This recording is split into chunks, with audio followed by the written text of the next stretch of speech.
안녕하세요. 변한윤의 변교원장입니다. 혹시 시도 때도 없이 배변 신호가 와서 외출할 때마다 화장실을 찾으랴 항문에 힘주랴 진땀 빼고 계시지 않으신가요? 이러한 증상은 과민성 대장증후군에 의한 것이라 볼 수 있는데, 과민성 대장증후군은 검사상 대장에 특별한 이상이 없는데도 불구하고 대변을 보는데 이상이 생기는 특이한 질환입니다. 보통 식사 후 혹은 스트레스를 받았을 때 증상을 보이며 간혹 장염으로 인한 경우도 있는데, 장염처럼 바이러스의 감염에 의한 것이 아니기 때문에 전혀 다른 질환이라고 볼 수 있습니다.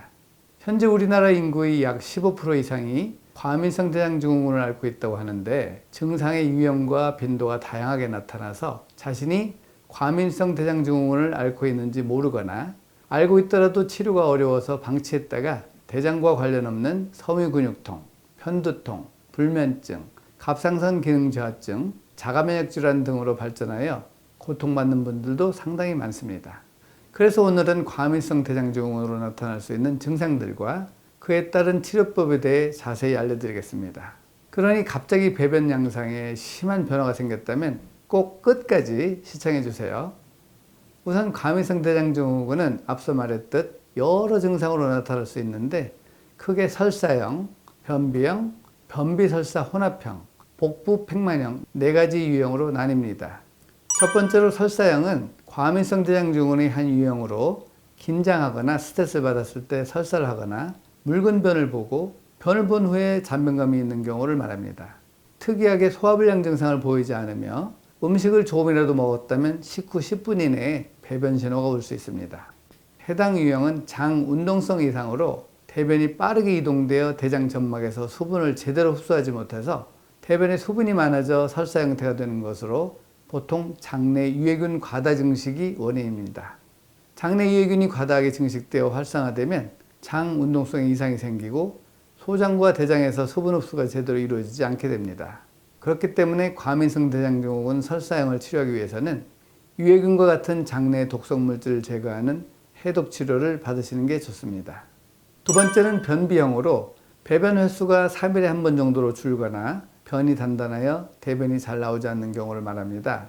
대변이 장에 오래 머물게 되다 보니 아랫배가 묵직하거나 하복부 통증을 느낄 수 있으며 소화불량, 식욕저하로 이어질 수도 있습니다. 그리고 정체된 변에 의해 가스가 생성되어 가스형이 함께 동반되기도 하며 남성보다는 여성에게 주로 나타납니다. 해당 유형은 장의 연동운동이 저하되면서 장 속 대변을 밀어내지 못하면서 생기는 것으로 장내 유해균이 많이 증식되었을 때 증상이 나타나게 됩니다.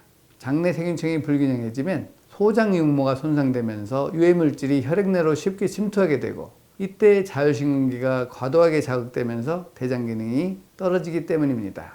시부는 소장 내에 과도한 박테리아가 증식되는 상태를 말합니다. 시부가 있는 사람들은 종종 과민성 대장증후군과 유사한 증상을 보입니다. 그러므로 과민성 대장증후군 변비형을 치료하기 위해서는 장내 세균의 수를 정확히 파악할 수 있어야 하며, 불균형한 상태라면 전문 장치료를 통해 장 기능을 올려 장내 세균이 정상 균형을 맞출 수 있도록 해야 합니다. 세 번째로는 변비 설사 교대형으로 설사와 변비 두 가지가 증상이 교대로 나타나는 경우를 말합니다. 며칠 동안은 변을 전혀 못 보다가 갑자기 설사를 한다거나 할 수 있으며, 심한 경우 탈수 및 만성 복통을 동반할 수 있습니다. 해당 유형은 장의 전반적인 기능이 매우 떨어진 상태로 복합적인 원인이 있을 수 있어서 위장과 자율신경계 기능을 함께 보는 통합검사가 필요합니다. 그리고 변비설사 교대형을 치료하기 위해서는 한 가지 약에 의존하기보다는 한약치료, 식이요법, 스트레스 관리, 운동치료 등 체계적이고 복합적인 치료를 받으시는 게 좋습니다.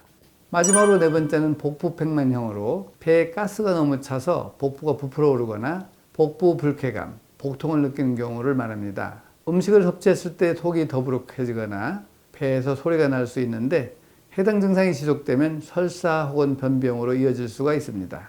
해당 유형은 소장에서 음식물이 제대로 분해되지 못한 채 대장으로 이동되면서 발생되는데, 대장 내 세균에 의해 대부분의 음식물이 발효되면서 가스가 생성되는 것입니다.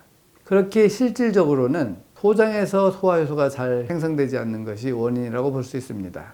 소장의 소화효소와 분해효소는 거의 유전에 의해 결정되기 때문에 과민성 대장증후군 복부백만형을 치료할 때에는 체질과 장민감도 검사를 통해 선천적으로 장이 좋은 편인지 나쁜 편인지 확인하는 것이 필요하며 검사 결과를 토대로 분해효소를 생성해주는 맞춤 처방을 받는 것이 좋습니다. 지금까지 과민성 대장증후군 증상과 유형 그리고 발생 원인에 대해 알아보았는데요. 과민성 대장증후군은 다양한 증상과 유형을 가진 만큼 유전적 요인, 장 운동 이상, 자율신경계 기능 이상, 스트레스 등 여러 가지 원인으로 발생되는 장질환입니다.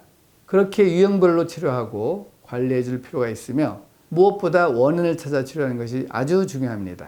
그러니 과민성 대장증후군 증상만 보고 본인이 임의대로 치료하려고 하지 마시고 전문의와 상담을 통해 원인에 맞는 치료 방법으로 치료하시기 바랍니다. 그리고 언제나 말씀드리지만 장이 건강해야 몸이 건강하다는 사실 잊지 마시기 바랍니다. 오늘도 영상이 조금이나 도움이 되었다면 좋아요와 구독 부탁드립니다. 감사합니다.